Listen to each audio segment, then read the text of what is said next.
Hi again, everybody. Mike Goldberg here on Pro Box TV with our Hall of Fame team, with our dream team, the 9-time world champion, Roy Jones Jr., the 5-time world champion, the Magic Man Antonio Tarver, and not one but two world titles. Eminem Light, Magic Man. Eminem Light. I like it. I like it, Magic Man. Today, it's, well, this time as we visit in our beautiful new set, by the way, which is awesome. And I did a video. I sent it to you guys, and I got a laugh from Roy because I was proud of myself. I knew you'd be good. I knew Antonio would give me.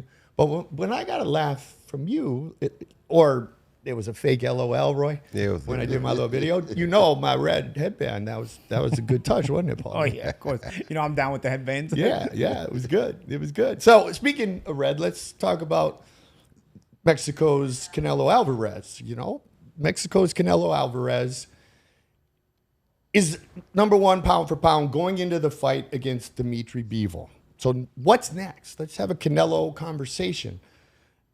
Roy, you've seen fighters go up and down. It's the challenge.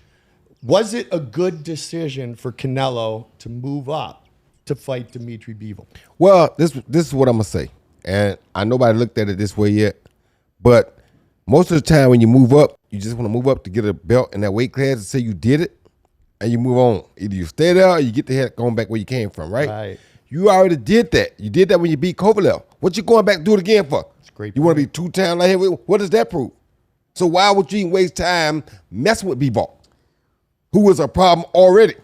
Why would you do that? So if you did that, that means that you thought that he would be easier than David Benavidez? Or you thought he might have been easier than Jamel Charlo? Or you the money man, you could have went and gave us something to see with fighting Demetri Andrade.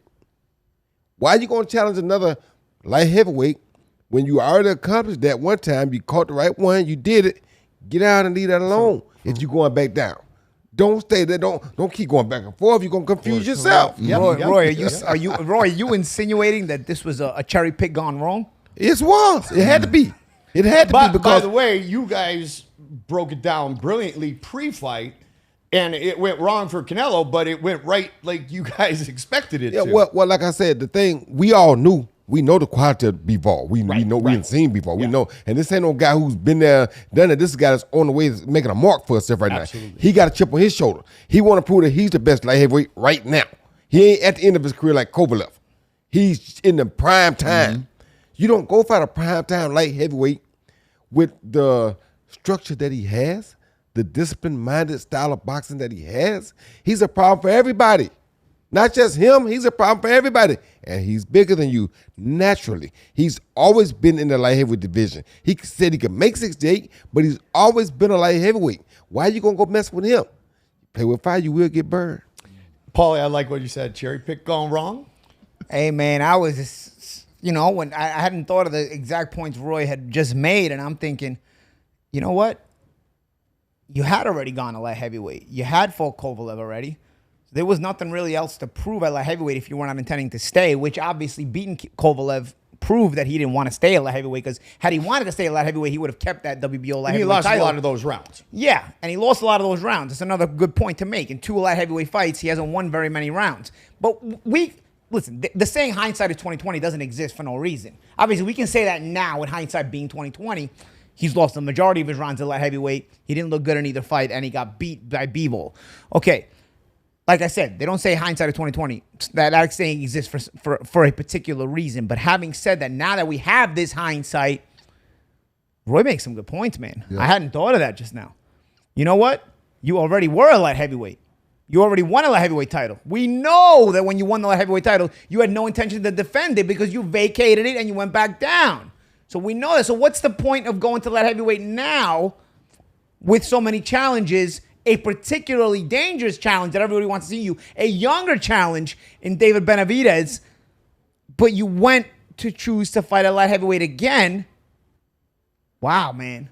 Was it a cherry pick gone wrong? Yep. Very interesting. 35 Very interesting. million reasons. That's the wrong cherry pick, man. Right, you don't pick a Russian in his prime. Yeah. A culture that comes from championship levels that have hundreds of amateur fights, that, the resumes of all these Eastern European fighters come with hundreds of amateur fights. You don't take on a Russian in his prime age. At least Kovalev was a little bit past it after he lost to Andre Ward. You can see it in the way Kovalev's fought even since. He doesn't knock anybody out anymore. He's not the crusher. He doesn't have that killer instinct anymore. You picked the right guy. At the right time. At the right time. But now you went and picked the wrong guy. The wrong guy at the wrong time. I mean, he's in his prime. He's so hungry. You can see you can actually watch the fight. Bivol increases in confidence. His output grows as the fight goes on. Yep. Eastern fighters, those are different cultures. The reason I've been criticized when I said that Eastern Europeans are an ascending, growing base. Since 1990, when the Soviet Union fell, all these guys have been able to turn pro. They're mentally stronger than Western fighters. I don't know. Obviously, they come from a culture that is like that. But nonetheless, you look at the last two Western fighters Canelo fought prior to Bivol. He fought Billy Joe Saunders and he fought Caleb Plant. As good as those guys were, and they were talented and they belonged in the ring with Canelo, they fought in a manner that was, I'm happy to be here. Mm-hmm. You can tell, as good as they were, you can tell they still had I'm satisfied I got here. This is a double-digit $1 million payday, 8-figure payday. I'm happy I'm here. I'm not gonna go crazy. While Bivol was like, bro, I'm gonna beat you, and he got better and better and better. And when he started having success against Canelo, he didn't tell him like Caleb Plant said, "Hey, we're pretty good, right?" No, he's like, he didn't say anything. He just kept beating his ass. Yes, he did. So it's a different mindset with fighters like that. But as I said, you didn't intend to stay at that weight class. You already won a world title. Man, Roy just gave me some food for thought there, man. Yeah, Well, Canelo did do one thing. He gave the light heavyweight division a bigger spotlight because it was Canelo Alvarez. And now you look at the light heavyweight picture, which we've talked about in the past, Antonio. But Bivol, why would Bivol not want to fight Canelo, the biggest name in boxing, in many's opinion right now, in most opinions right now? Because he gained a lot more winning that fight because it was Canelo, undersized or not, than he may have with his next light heavyweight challenge, which will be a bigger fight now because of beating Canelo. Definitely going to be a bigger fight. And then, with Canelo, you have to ask yourself, who's really the brain trust over at Team Canelo? Because when you put this fight under the microscope, and like you said, it could have been a duck gone wrong. But when you put this fight under the microscope, it's a bad style fight anyway when you look at a fighter that's so technically sound like Bivol. Yep. Has the amateur pedigree. And when you look at styles, Canelo styles, the worst style to put him in there is with a technical fighter. A bigger, busy. All these. That's how we knew that this fight will be a challenge for Canelo. Was looking for that body shot to fold him and change the emotions, but he changed the energy, right? They thought that once Canelo land, see, this is the part I don't understand. They think once you land, it's over. Like I said, some guys you gotta knock out, like Bivol. You ain't making this guy quit. Yep. You gotta knock him out, period. So that's the challenge. And I said before, his size will lend to him being able to take a shot from Canelo. And that's why he was able to win the fight. He never was really concerned about getting hurt or knocked out by Canelo. Nope. He was just a bigger, stronger guy that night. Canelo was shorter. He didn't have the reach, and he didn't have the style to take advantage of Bivol inside. And he stayed very busy, Roy. And with that, Canelo's power obviously lessened over the course of that fight. How about his star power, though? Canelo Alvarez, not a whole lot's happened badly outside the ring. He's a good ambassador, took the loss with class, but he's sometimes criticized in Mexico, or sometimes, let me say, not put on a pedestal as high as we might think. That's a Paulie question. I really don't understand their whole thing with him on that. Yeah. Paulie understands that better, but let me say this. This is what also hurts Canelo at a time like this. And this is why I think, I wouldn't say, like Paulie said, a duck going wrong. I think a situation going wrong. because y'all all listen to this and y'all gonna agree with me. I had that fight at best 9-3. Me too. Hold on, let me finish. If he would have won that last round, we looking at a draw. According to all three scorecards. judges. Not one, all three of them. Accurate. If Canelo would have won the last round, we are looking at a draw on a 9-3 win. That's crazy. We looking at they gave him 7-5. He win the last round, that's 6-6. And that's what he probably was depending on. Because with our Triple G, the first fight, he lost that fight 7-5. The second fight, he lost that fight by 7-5. But the second fight I gave to him because He won that last round. Triple G, because Triple G asked for Mexican style. If you ask me for a toe-to-toe battle in public like you and your trainer did, and I come out and give you a toe-to-toe battle, and you said the first time I ran. So now when I give you what you want, you run, you lost. It's an interesting perspective. that. And if that would have been the case, that would have hurt Canelo even more so if he took credit for the draw, if he felt that the judges were correct, because those in the boxing world, they saw it like you guys saw it, Paulie. And so Canelo Alvarez is supposed to be the next Julio Cesar Chavez Sr., supposed to be the next Juan Manuel Is he? Well, what's the gist down there? And from my opinion, from my observations, here's the thing. And also, as a person myself who comes from another culture, Right. My parents are born in Italy. I lived in Italy as a kid, so I kind of have the alternate culture while being in America experience. For me, when I was younger and coming up as a pro fighter, Italy didn't always really accept me as an Italian fighter. I can remember I even fought an Italian fighter earlier in my career for the WBC international title, and the papers were talking about our fighter against the American Malignaggi. You know what I mean? And I remember I was reading it in Italian because I speak and read Italian, so I was kind of offended by that. But so sometimes, the Canelo, again, just me and my observation, Canelo's a redheaded, lighter skinned Mexican. Maybe they think, oh, he's not like us. He didn't have to go through the same struggles. He's been kind of fed the big promotion since he's young. I mean, let's face it, we've heard of Saul Alvarez before he was Canelo. I remember I heard the name Saul Alvarez as a possible Mayweather opponent, and the kid was like 19, 20 years old. You know what I mean? So he's been kind of groomed for this, and sometimes I think the Mexican people, they kind of look at it like, this guy didn't struggle like us. We can't relate to him. He can't relate to us. And then he got a few decisions that he may not have deserved, possibly the Lara fight, the Golovkin fight, so maybe one or two others. And I think the way he conducted himself after those fights, and the fact that there was the comparisons to Julio Cesar Chavez Sr., who is untouchable as far as Mexican greats are concerned. Absolutely. You can be as good of a Mexican fighter as you want.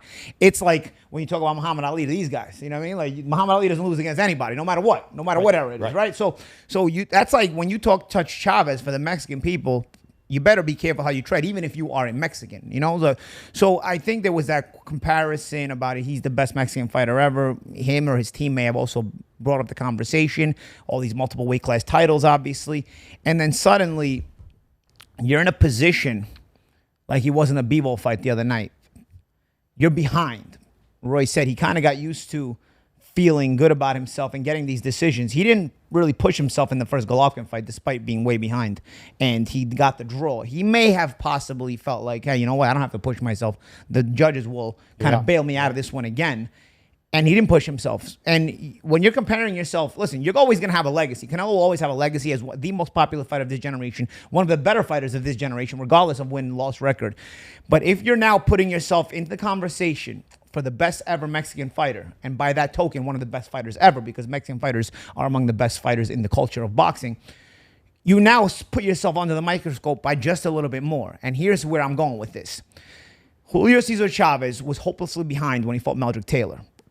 He could have just gotten frustrated with himself and say, you know what, close out these rounds and maybe they'll rescue me. The judges will rescue me. Which one of the judges was going to rescue him? Right. Meldrick would have won a split decision had Richard Steele not stopped the fight. So one of the judges actually blatantly and shamefully had Chavez ahead in that fight, if that fight would have won the distance. Nonetheless, Meldrick would have won the fight. If Chavez has held on to his laurels and just said, forget about it, forget this pride, maybe the judges will rescue me, Chavez would have got beat right that night, Instead, he went for the gusto, put himself at risk, got the KO in the 12th round. controversial as it may be, I believe Melder should have got to finish the fight. Nonetheless, the result is what it is. Canelo is in a situation now where he's behind. He needs to push himself. He's got to make a decision. Granted, it may not be as easy when you're making $30, $40, $50 million a night. And, when you're fighting these fights, you're like Hagler said, you're sleeping in silk pajamas. It's a little bit harder to get up and train, right? It's also a little bit harder to get up off your ass and push the guy across the ring from you who's beating your ass. It's harder to now get up and go to him and go into the teeth of the shark and fight. It's a conscious decision you have to make, though, if you want to have that greatness. We saw the decision he made. The decision he made speaks for itself. He didn't push himself late in the fight. He kind of just cruised and went the 12-round distance, and the result was what it was. For me, these are all possible. For a culture like Mexican boxing culture, Mexican fans, which are held to such a high standard, and they hold their fighters to such a high standard because they've given us some of the best fighters in the history of boxing. If you're one of the best fighters in Mexican boxing history, you're automatically one of the best fighters in boxing history overall, because that's how good Mexican boxing has been to the culture of boxing. Bite down on the mouthpiece in your fight. And you win. And that's the thing. And if you don't win, you'll go out on your shield. Listen, bro, I'm saying that as a person who observes Mexican culture. Here's the fans, the way they talk. And I remember Fernando Vargas saying, I'll swallow my blood before I swallow my pride. Canelo Alvarez chose to swallow his pride against Dmitry Bivol. He chose to chose to cruise to the end. You can't compare yourself to Chavez. And as I said, he's going to go down as the most popular fighter of the generation. He's going to go down as one of the best fighters and of this generation, and he'll always be remembered as a very, very good fighter. But if you want to be in that conversation, you're held to a different standard than the rest of us. Okay, and this isn't hashtag bash Canelo. This is Canelo conversation. But to Paulie's point, is the spotlight on then that, okay, he went up in weight, much bigger guy in Bivol. Bivol was disciplined, stayed with his game plan, Antonio. Or, I love what Paulie said, because as I sat and watched that fight, at the start of every round, I thought, the real Canelo's coming out this round. And he didn't. So does he get a pass for 175? Or does he get chopped off a little bit, much to Paulie's point? Well, this is educational to me because I never knew that there was a love-hate relationship with the Mexican fans when it came to Canelo Alvarez. I never knew that. That's why I thought he was so popular. But you pointed out the reasons why. I just think who's the brain trust behind Team Canelo? Well, who's making these decisions? Who's guiding him? Eddie Reynoso. So you have to question the matchmaker. Who idea was this to even take this fight after you had already, won the light heavyweight title? Right. So what was this fight really all about? So when you look at it, you lost that fight. Now you still got to go back to where you was running from. So this really puts Canelo in a peculiar position. But playing devil's advocate, say you are avoiding David Benavidez. Say he's trying to avoid David Benavidez, playing devil's advocate. Who was he going to fight? Right. That's the question. He's stuck between a rock and a hard place right now. But you put yourself under those circumstances by being the fighter of the moment. Right. Your greatness also leads to being put in a different spotlight and being judged in a different manner than other fighters. It's also because you're so good, right? So you're now being judged by that standard. I can give you a personal experience. I remember, fighting Adrian Broner, and he was being pushed. And much like Dmitry Bivol with Canelo, it's like you got a smaller guy who people are pushing, so automatically he's going to bring you more money. I remember Adrian Broner being pushed a lot, and he's a smaller guy, and I'm thinking, this is a perfect fight for me. He's a smaller guy.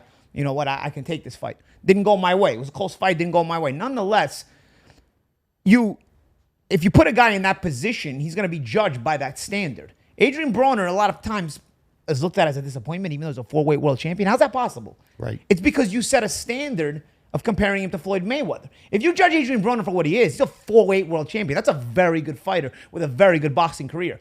But people talk about Adrian Broner today, and they're like, oh, that kid, man, what a disappointment. How's that a disappointment? Because you said he's an ex-Floyd? He didn't say he's an ex-Floyd. He's Adrian Broner. Right. So with Canelo Alvarez, it's the same thing. If we judge him by being the next Chavez, man, everybody's a disappointment. Who can be the next Chavez?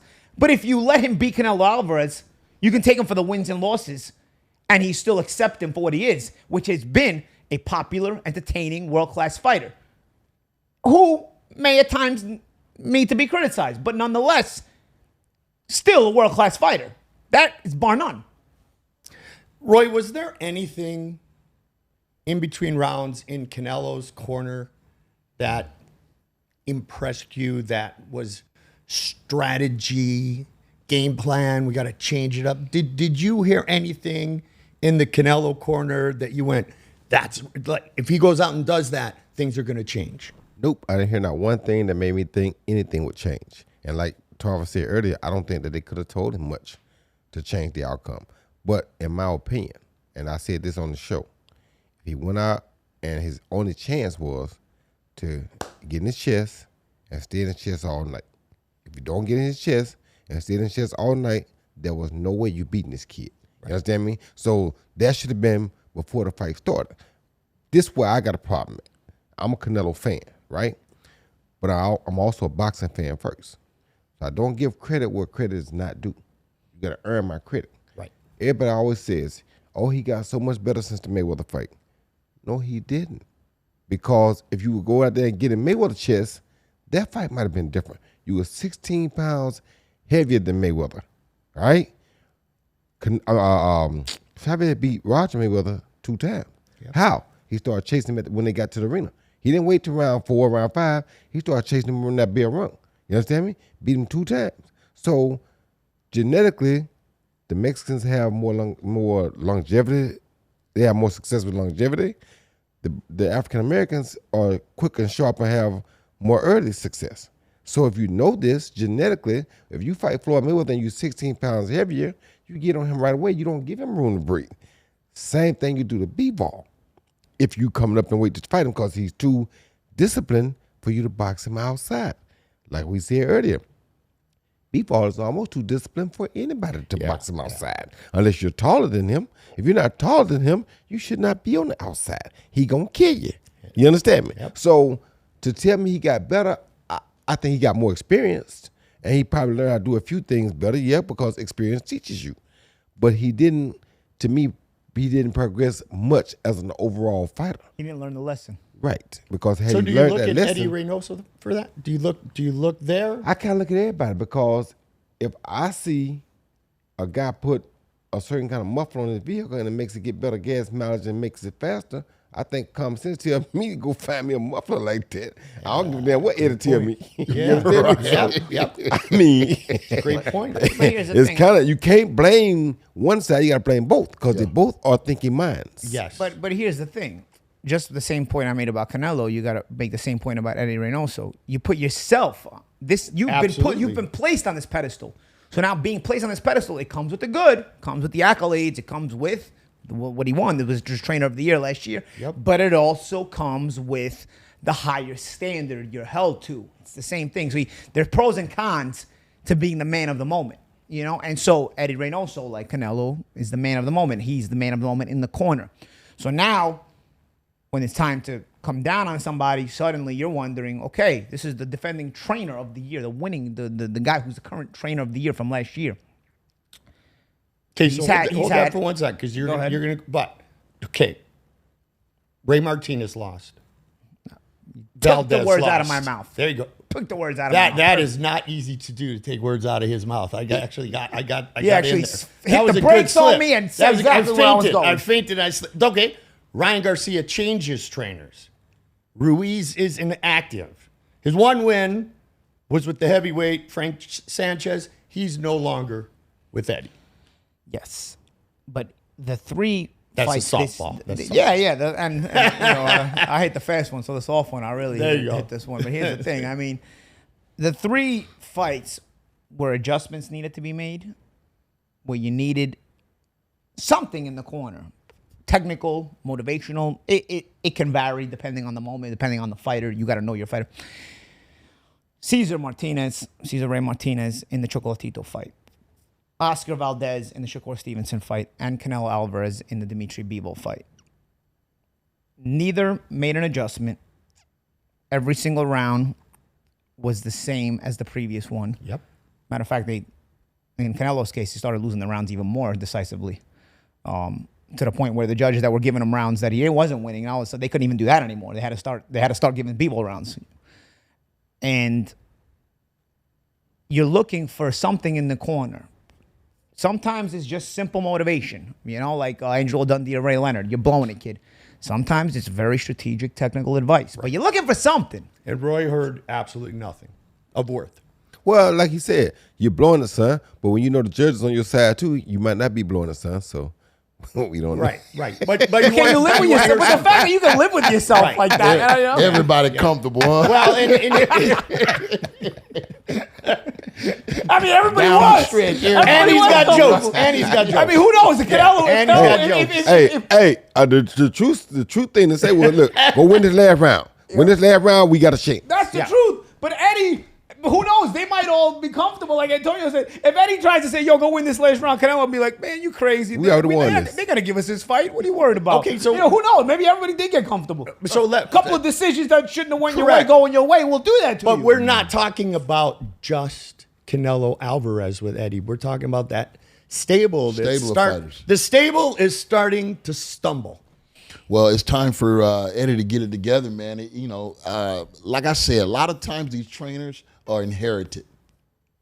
Very few trainers. That's a great Very point, few trainers develop and build a fighter. Yep. That's what you call a trainer, really. You get to a certain point, then you get to go to that. In trainer. Canelo's play, and I don't even know this. I mean, the fans at home, I know this better. Will comment on this on our page. But is the guy who started Canelo Chepo Reynoso?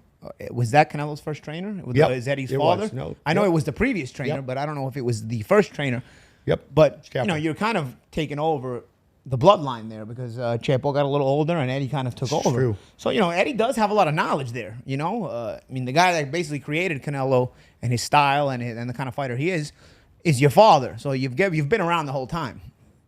So the knowledge is there. Was it a case? Or is this starting to become a case of getting cold feet in the moment? You reach a certain level and you're a little bit nervous because like I said, I mean, you can see Eddie comes from a lineage that has a vast amount of boxing knowledge. But let's go to the counterpoint, Roy. Athletes talk about like great teams. They don't hear the coach anymore. They just need a different voice, and that's not the previous coach's fault all the time. So all of these fighters we've talked about are becoming mega superstars, especially Canelo. Could it be as simple as you just need a different voice in general? I'm gonna say it like this, and I was just about to say it before you cut me off. I set you up. No, you go. Yeah. Sometime. Listen, you're not gonna put a quarter horse on that track and think he gonna win the Kentucky Derby. He can't compete with them. So in a lot of these cases, with the Shakur Vasquez situation, and then you can tell him, go get a gun, and then you gonna get disqualified. Valdez and Shakur, You feel me? I mean, and then you gonna tell him. So it's like, you ain't gonna make that quarter horse outrun them Kentucky Derby. He not bred for that. He just don't have the DNA. Yep. So sometimes it's just that. And a lot of these fights we just talked about with Eddie Reynoso, these guys were matched pretty damn tough. Yeah, the matchmaking. You understand me? Yes. So it ain't all that may not be Eddie's fault. Second thing is, sometimes when you have so many guys, it's hard to focus on each one's weak points. You kind of just give everybody the same thing. You don't focus on the weakness of him as opposed to the weakness of him or as opposed to the weakness of him. And another thing, champ, on that, being honest with your fighter too. That's true too. Knowing your fighter. You know what gives your fighter problems. Yep. How could they not see that this was a bad matchup? Well, With like everything hinging on Canelo winning. like we said, if he make $35 million and you getting $3.5 million, is this a bad matchup? Right. And here's another thing, and I'll play devil's advocate with myself. Because I'm such an arguer that I can argue with myself. Right. So I'll tell you this: I'll give you the out for all the Canelo fans and all the Eddie Reynoso fans. Mike, I'll give do you I the have out. a split You don't even personality? have No, to. I don't. Yes, you don't I even do. have to give you. I'll give you the out because I like to discuss it in possibilities. That's what these kind of debates are. They're all possibilities. There's no right and wrong answer to these kind of things. It's like the pound for pound list. There's no right and wrong answer, right? So in Cesar Ray Martinez's case, Chocolatito is a 115-pounder. Cesar Martinez is best weight, and he was a world champion at 112 pounds. One of the best 112-pounders in the world, mind you. All of a sudden, you had to move up in weight. Yeah, it's 3 pounds. For those of you that don't understand boxing, it's still a big jump, especially at those lower weight classes. Valdez, Roy already hit the point. Sometimes, what are you going to tell him? Get the gun? I mean, it's a different style matchup. Personally, I would have at least liked to have heard Reynoso tell Oscar to cut the ring off. So maybe you can force some kind of more fight. But I'm sure Shakur would have bumped him off. He's a bigger physical guy. You could see that even when Valdez got close in that fight, Shakur was physically too strong for him. So, you know what? There's not a lot you can do there. And the Canelo fight. Once again, going back to Roy, you made so much money. I mean, is Canelo can Canelo even fathom biting down anymore? I mean, everybody will love the superstar of the moment. And again, I've already said it. Don't take all my criticism out of it and take out the positive stuff I said, because Canelo still is a world-class fighter, one of the best of this generation, and the most popular fighter of this generation. No question. But has he made too much money to the point where you can't get up when you're wearing silk pajamas to bed? Can he get up off the stool and go to the shark and fight the shark? You know, can you go to the other guy and take it to him when you risk further beating if you get too aggressive, because he's already been beating on you? Can you do that when you've got that kind of money that you've already made in your career? Are you softened up? Have you been like Mickey said to Rocky, have you been civilized? Civilized, yes. You've been civilized. Great point. Antonio, Roy brought up a great point. You have all these high-profile fighters. So you go to the gym, and let's say Eddie has a guy in front of you. And every day you go to the gym, you put in your work, you're ready to go, and you just want Eddie's attention today. And you don't get it. And I'm not just saying Eddie Reynoso. I'm just in general. When you have a gym loaded with superstars and you have one guy training them, somebody's going to get their feelings hurt. They're going to feel like they're not getting all the attention, aren't they? Well, it could happen. It could happen. I was in a situation like that with Buddy McGirt. There you go. I mean, he had Vernon Forrest, Layla Ali, everybody down there at one time in Vero Beach. But you know what? It was in me. You feel me? I wasn't really paying attention to everyone. I was locked in. When me and Buddy went to the gym, that was our time. Right. So you have to understand that everybody has a job.